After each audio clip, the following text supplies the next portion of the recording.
What is going on, guys? So, today I actually want to talk about a kind of interesting topic, and it's am I going broke, right? Or why am I selling everything I own, yada yada yada. And the long story short is yes, I'm going broke. I'm just kidding. I'm not. Decently far away from that fact, actually. However, I am getting rid of almost everything, but not in the normal sense of me just selling it. As you guys know, the market today now is a lot different than it was about 2 years ago. Stuff that were not assets have turned into assets. For example, cars and watches. Watches very rarely did some, appreciate. Nowadays, almost every single watch is appreciating. And same thing with cars. However, there's still some cars, Aston Martin Vantage, that does not appreciate. It's actually depreciated still, as well as some watches still depreciate. But however, unlike it being 10% of watches and cars appreciating, now it's 90% of watches and cars appreciating and 10% don't appreciate. So the other thing that I've noticed is that in today's market, it's getting a lot more difficult for people to buy stuff. So what do? They end up going to renting because the average home price now in the United States is over $500,000. Now, regularly you would need to then put down a 20% down payment, which is $100,000. Imagine getting out of college, having a first job. A buddy of mine, he works at Goldman Sachs. Post-tax, he is making around 40,000 without the bonus.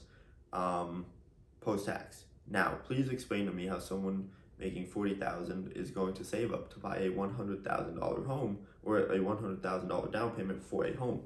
Now, it can go cheaper, yes, obviously, but this is just a regular 3-bed, 2-bath, average size home in the United States, $500,000. So that's kind of why I've been getting rid of stuff, selling it, because I see the market is starting to basically topped out a little while ago. Now it's starting to slowly kind of flatline where I'm like, okay, boom, perfect time to take advantage of this, right? And the other thing, I'm actually renting out a bunch of stuff. Now, why am I doing that? You're like, oh, well, if you just, sell it now, you'll have to pay a lot more for it later in the day. The only stuff I'm selling is watches I no longer need and cars I no longer need. The other thing that people are not seeing, because I don't post about it, is the fact that I'm actually replacing those items with more expensive, more likely to appreciate in the times that the other watches would not appreciate. So what I mean by that is, instead of me, by me selling a Rolex, I am now being like, okay, now by me selling my past 3 to 4 Rolexes, it's time for me to basically take that, get an AP or a Patek, and then hold that, That's kind of what I've been doing. So I've been actually replacing my lesser valuable items with more expensive high-end valuable items that I know will stand the test of time. So same thing with cars. Another thing I've noticed due to the traveling that I have been doing, it is not a smart decision for me to have a dozen cars like I had at the beginning of this year. I think my peak was last year in December, beginning of January. I had 12 cars. I literally had a dozen cars.